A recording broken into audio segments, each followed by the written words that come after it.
Nós estamos acompanhando os passos de Jesus até o Calvário e até a ressurreição. Nesse período que a igreja dedica, antecipando a celebração da Semana Santa, da paixão e da ressurreição de Cristo, nós estamos nesse período chamado de Quaresma, aproveitando para refletirmos sobre o significado do que Cristo fez. Quando a gente chegar lá, na Semana Santa, no terceiro final de semana de abril, que é a sexta da paixão, o domingo da ressurreição, a gente estará celebrando o que ele fez.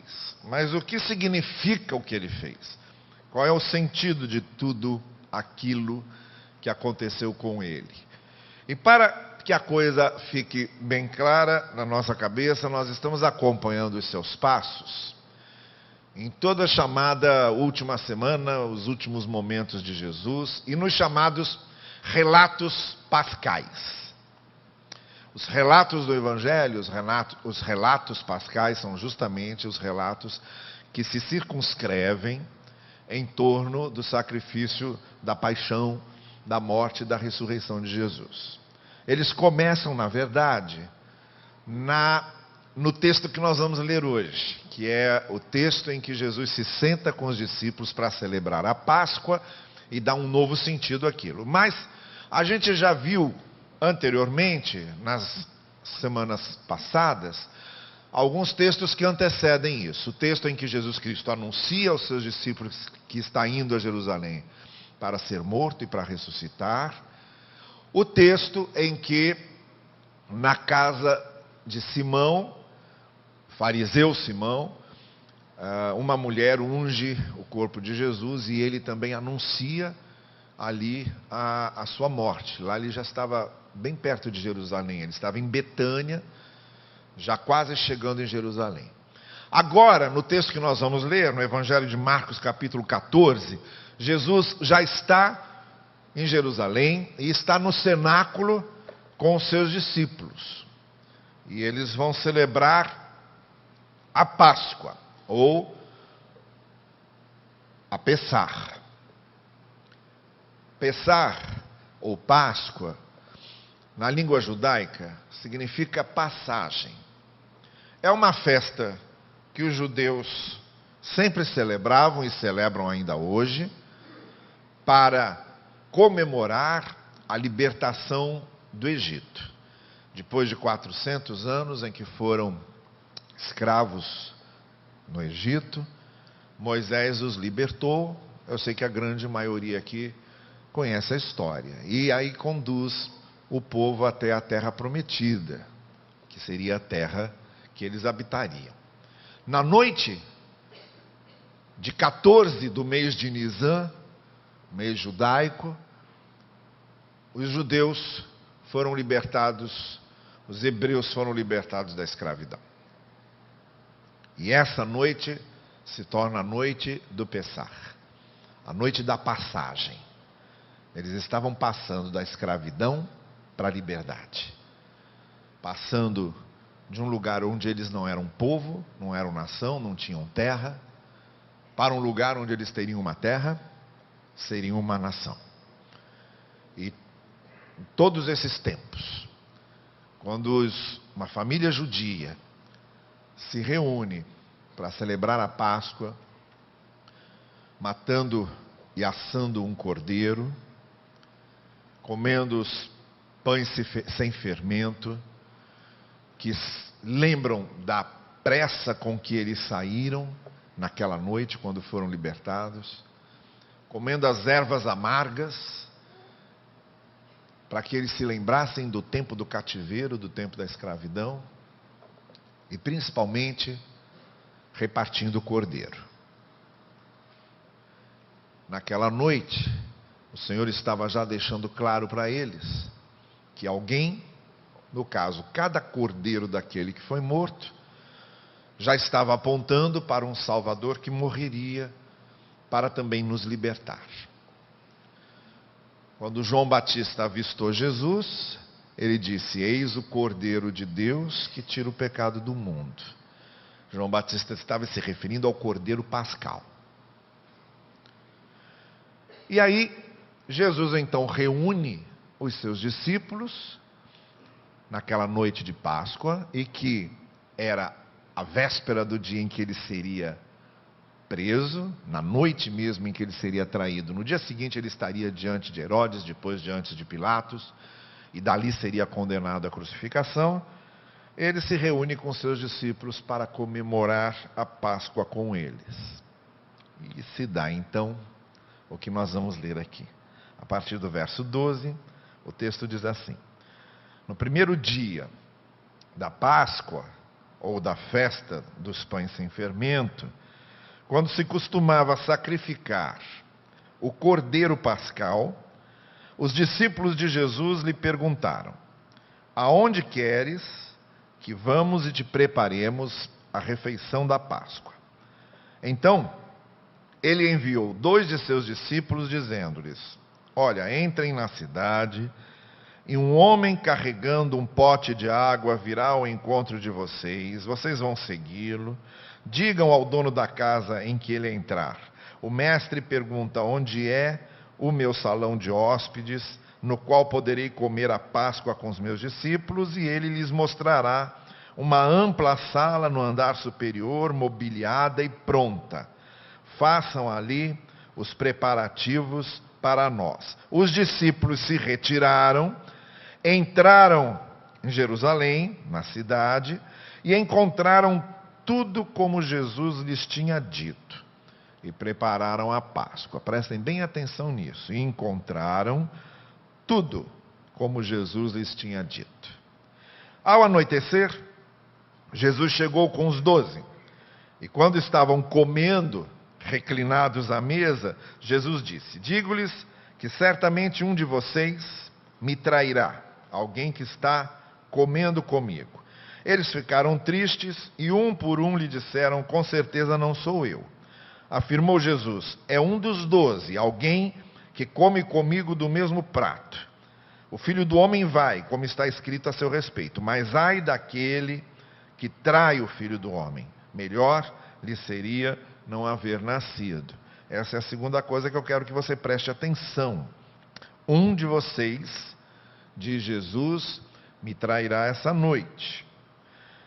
Enquanto comiam, Jesus tomou o pão, deu graças, partiu, deu aos discípulos, dizendo: tomem, isto é meu corpo. Em seguida, tomou o cálice, deu graças, ofereceu aos seus discípulos e todos beberam. E ele lhes disse: isto é o meu sangue da aliança que é derramado em favor de muitos. Eu lhes afirmo que não beberei outra vez do fruto da videira, até aquele dia em que beberei o vinho novo no reino de Deus. Depois de terem cantado um hino, saíram para o Monte das Oliveiras, ou para o Getsêmani, que é a nossa próxima etapa. No domingo que vem à noite nós vamos falar sobre Jesus no Getsêmani. Mas agora ele ainda está caminhando para lá. Eu queria seguir com vocês aqui por 4 caminhos. Chamar a atenção de vocês para 4 ideias importantes que podemos extrair da nossa leitura desse texto de Jesus com seus discípulos, usando aquela celebração da Páscoa para falar de uma outra Páscoa. Aquela era a Páscoa em que os judeus comemoravam a sua libertação do Egito. Jesus dá àquela Páscoa um novo sentido, falando de uma outra libertação. A libertação que ele daria a muitos, como ele diz, o resgate de muitos e a redenção de muitos de outras escravidões muito piores, muito mais profundas, muito mais arraigadas, muito mais enraizadas, muito mais tenebrosas, muito mais opressoras do que a escravidão do Egito. Jesus estava dando um sentido completamente novo, não só aquela celebração, mas aquele cordeiro. aquilo que estava acontecendo ali. E como eu disse, nós podemos seguir aqui em 4 direções. Eu quero convidar você a refletir comigo dessas 4 maneiras. A primeira coisa que eu quero chamar a sua atenção para esse texto que nós lemos é que o texto nos ensina que nós precisamos confiar na providência de Deus.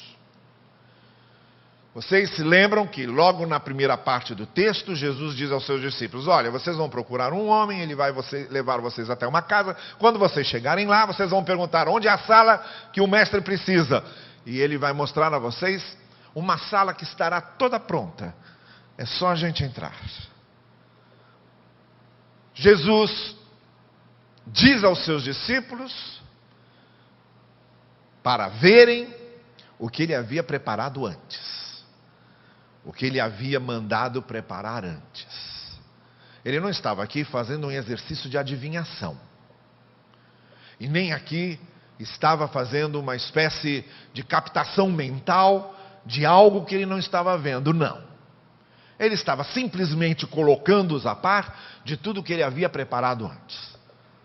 Ele já havia conversado com o homem, ele já havia combinado com o homem que precisava daquela sala, ele já havia dito àquele homem de tudo que ele precisava, tudo já havia sido feito anteriormente. O que os discípulos fizeram foi simplesmente se apropriar de toda a preparação anterior. E é nesse sentido que a mesma coisa acontece na nossa experiência pessoal.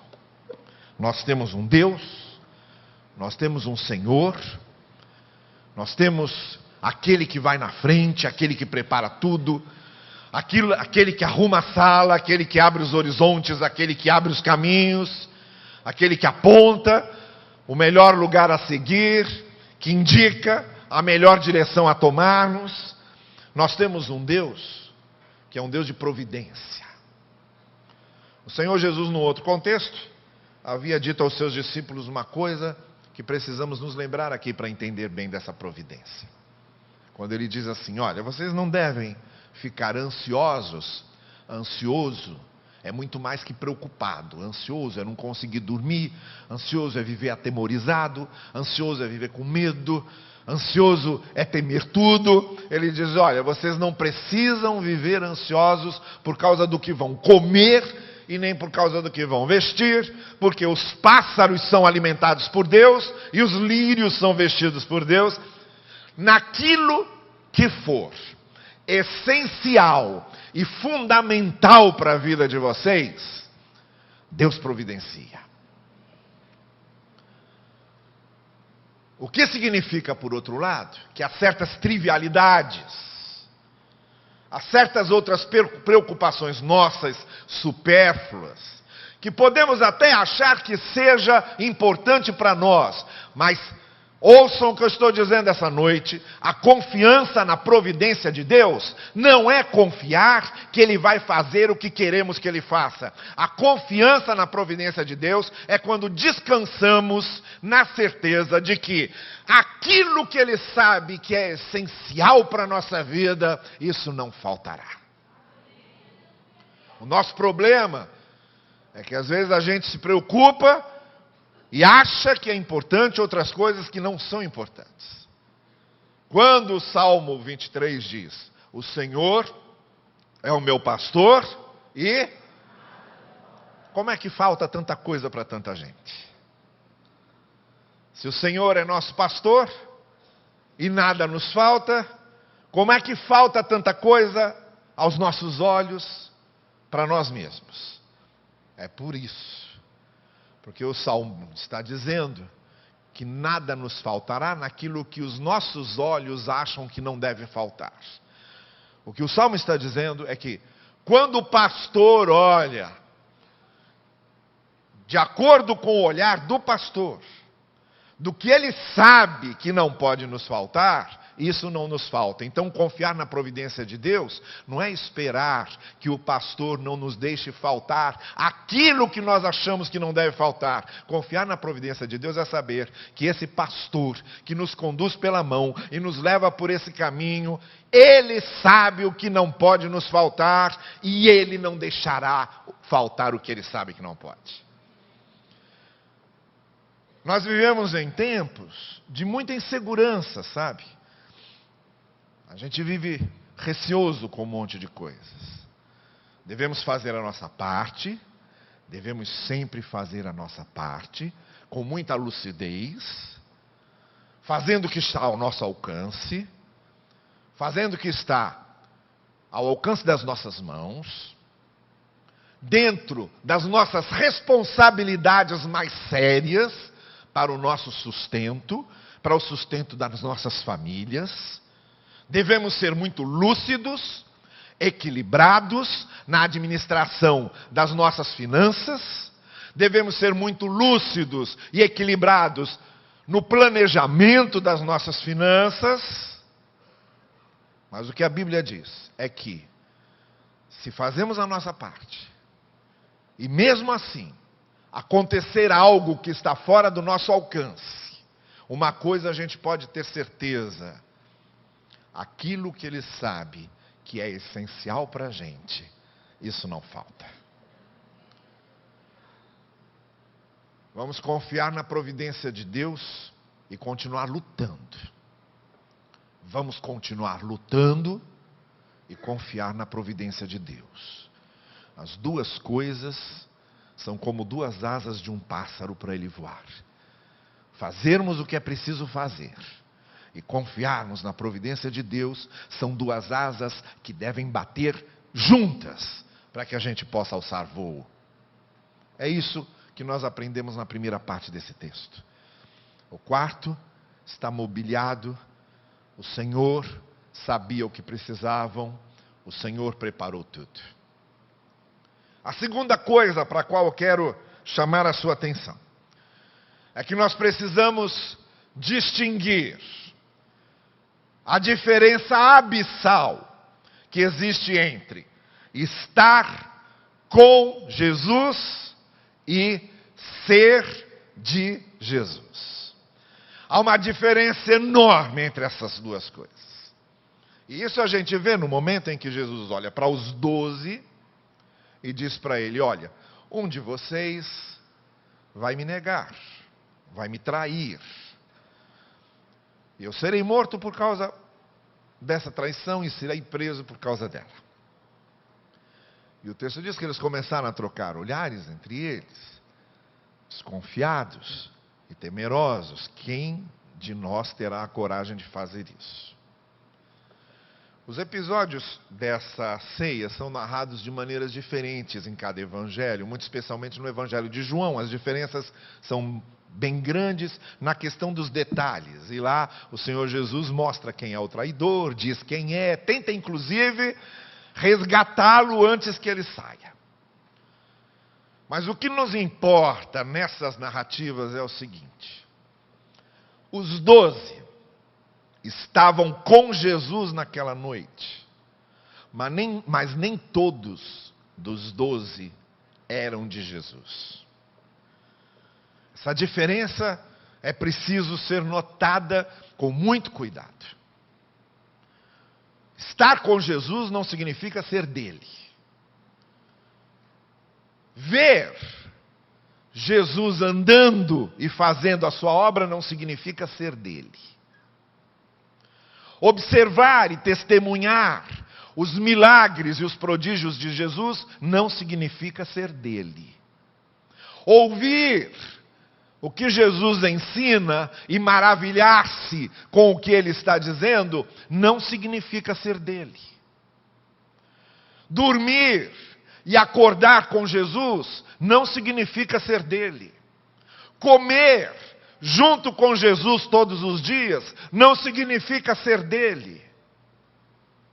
Todos os 12 faziam isso. Todos os 12 estavam vendo, observando, experimentando, participando do dia a dia de Jesus, Mas havia um deles que estava com Jesus, mas que não era de Jesus. Depois a gente vai ficar sabendo que foi Judas. E Judas sai e traz Jesus e vende Jesus aos soldados romanos. E vocês conhecem a história. O que nos importa aqui lembrarmos é que nós precisamos fazer uma avaliação muito séria, criteriosa, verdadeira, autêntica de nós mesmos e nos perguntarmos: eu só estou com Jesus andando para onde Ele vai, vendo os seus milagres, cantando com Ele, comendo junto com Ele, dormindo e acordando perto dEle? Ou eu sou dEle? Ou eu pertenço a Ele? Eu obedeço? Eu vivo o que Ele ensina? Eu deixo que Ele me conduza e mude a minha vida como Ele quer mudar? Há uma diferença enorme nisso. Muitos de nós estão apenas com Ele, mas não são dele. Um de vocês só está comigo, disse Jesus, mas não é meu. Essa é a segunda coisa para a qual esse texto nos chama a atenção. O que eu estou dizendo a você essa noite é o seguinte: não se deixe enganar, nem viva enganado. É necessário que nós sejamos de Jesus. É necessário que pertençamos a Ele.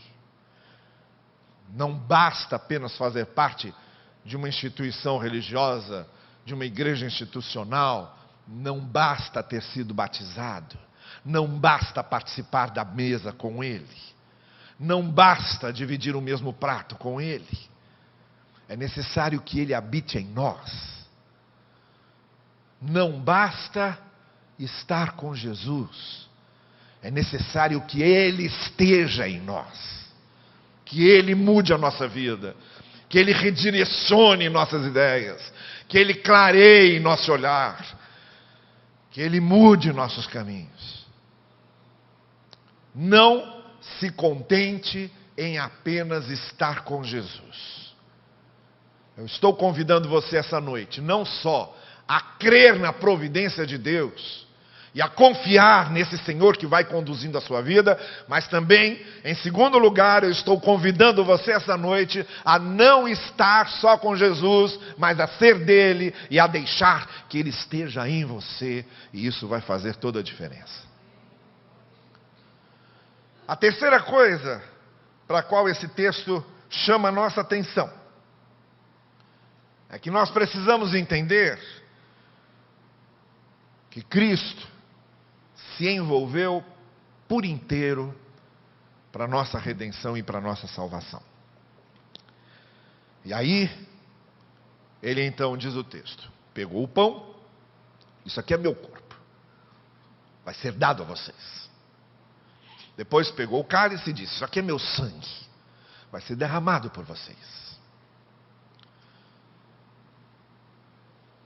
Eu estou afirmando essa noite a você que houve um envolvimento completo de Jesus para a nossa redenção.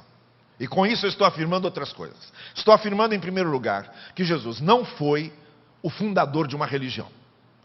Jesus não foi apenas um mestre de boa moral. Jesus não foi apenas um contestador dos religiosos. Jesus não foi apenas um crítico dos governantes.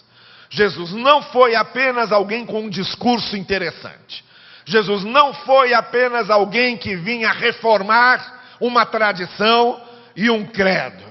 Jesus não foi apenas aquele que acolheu pessoas que precisavam dele. Jesus não foi apenas aquele que apoiou os mais oprimidos, os mais pobres, os mais necessitados. Ele foi tudo isso, mas ele não foi só nada disso. Jesus foi nosso Salvador, porque Ele entregou a sua vida. Ele se envolveu completamente a ponto de perder a vida por nós. Era seu corpo e era seu sangue. Era Ele inteiro. Era Ele por completo. Aquela obra que Ele queria realizar para nós e para as nossas vidas, precisou que ele se entregasse por inteiro. Nós não estamos seguindo alguém que fundou um movimento. Nós estamos seguindo alguém que sabia que precisava dar a sua vida para a nossa salvação e fez. Nós estamos seguindo alguém que se sacrificou por nós para que nós pudéssemos ser resgatados. Alguém que colocou corpo e sangue nisso. Nós estamos seguindo alguém que nos amou de forma prática, de forma concreta, de forma gestual. Não era só um discurso de amor. Não era só um discurso de graça. Não era só um discurso de misericórdia. Jesus disse: eu amo vocês e vou provar que amo. E para provar que amava, ele deu a sua própria vida. Isto é meu corpo. Isto é meu sangue que está sendo derramado por vocês, ele disse. Então, quando a gente vem a Cristo e o segue e entrega a nossa vida para Ele, a gente sabe que nós estamos fazendo isso não por alguém com um discurso apenas de amor, mas alguém com um gesto de amor, que foi capaz de dar sua própria vida por nós.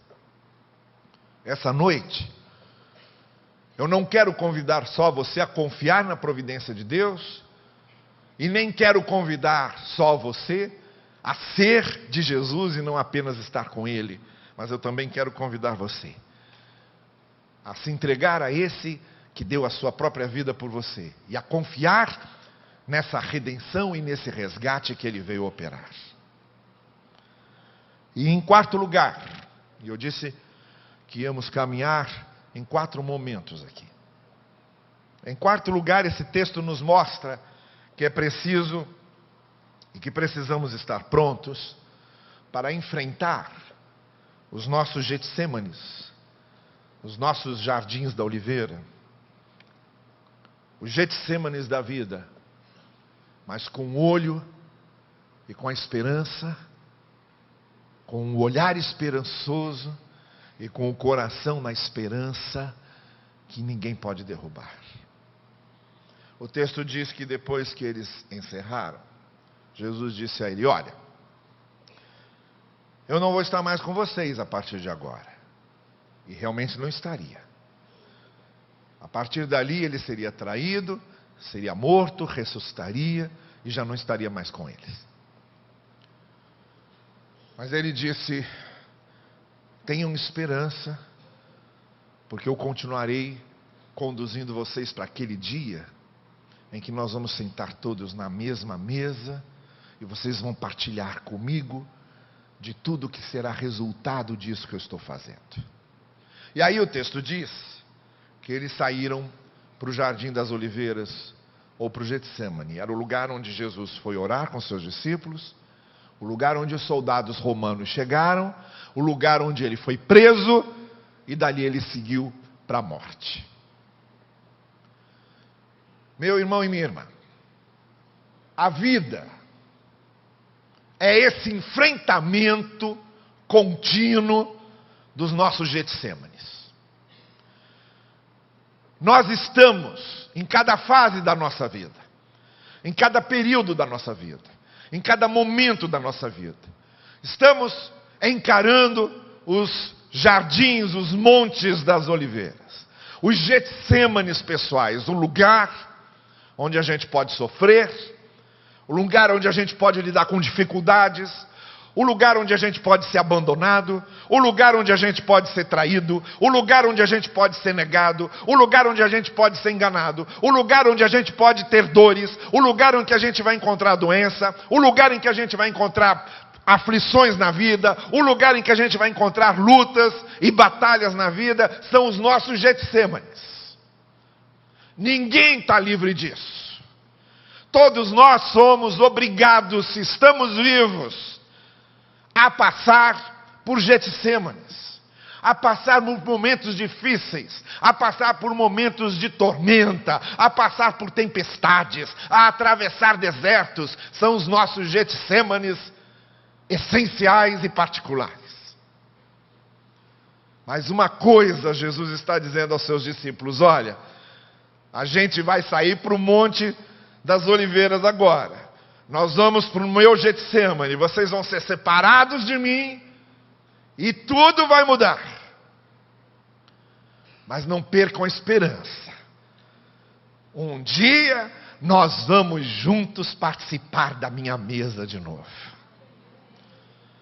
O que eu quero dizer para você é que a melhor coisa que nós temos para enfrentar os Getsêmanes e as provações da vida é essa esperança de que o Senhor está nos conduzindo em tudo. A melhor coisa que temos para renovar as nossas forças, para renovar o nosso ânimo, para renovar os nossos passos, para indicar o melhor caminho, para confortar as nossas dores, para alentar o nosso sofrimento e as nossas feridas. A melhor coisa que temos para nós superarmos cada fase, para nós vencermos cada momento difícil, para nós triunfarmos sobre cada tormenta e tempestade, a melhor coisa que temos é essa certeza: o Senhor está nos levando para participar da sua mesa.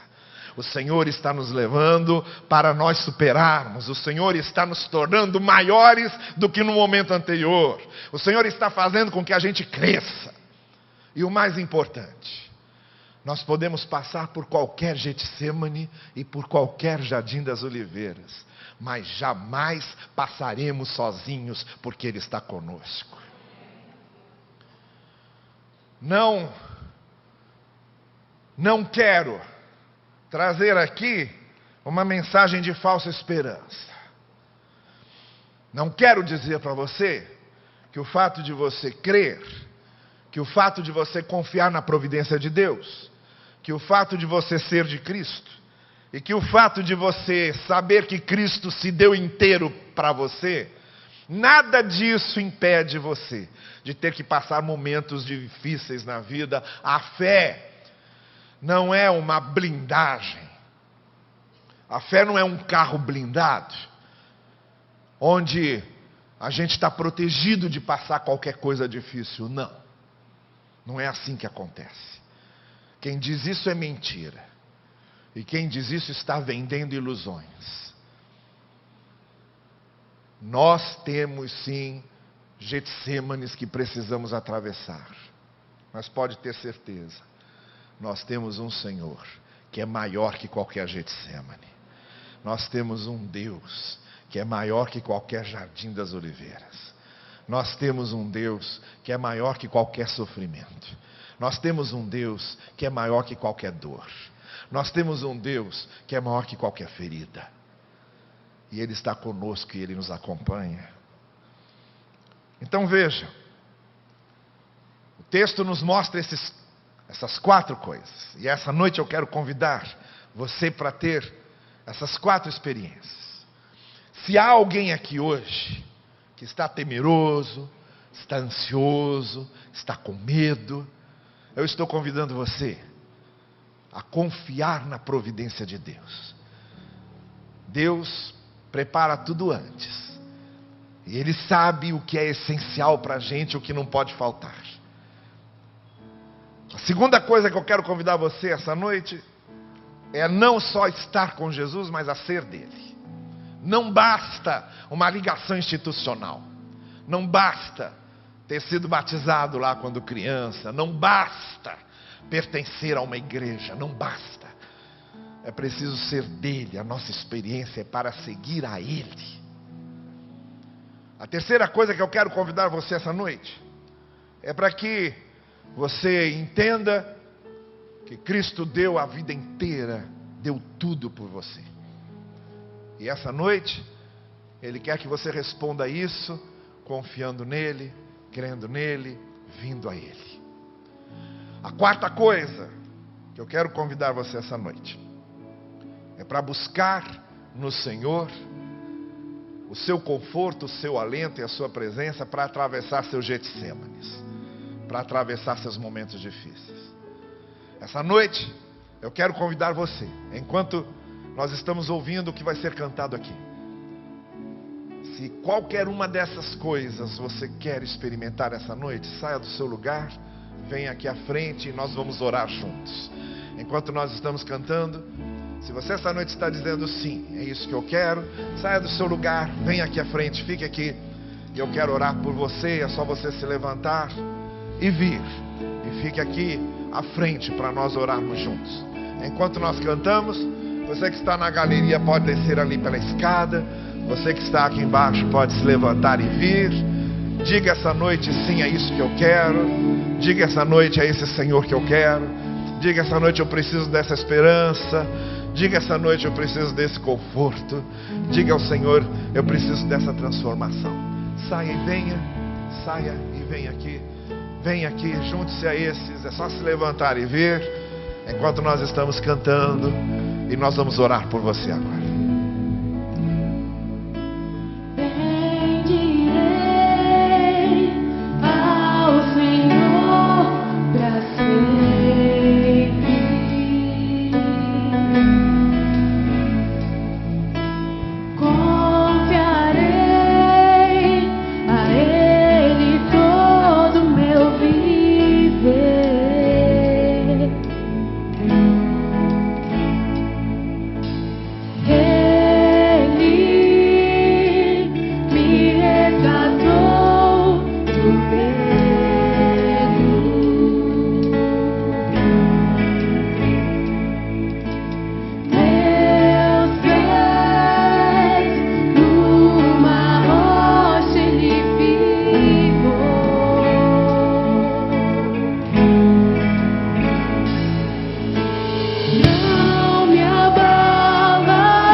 Olha aqui para mim um pouquinho. Eu quero orar com vocês agora. Eu sei que esses passos que vocês deram de onde vocês estavam até aqui à frente não são só esses passos. É muito mais do que isso. É um redirecionamento de toda a vida de vocês. Nós vamos orar aqui.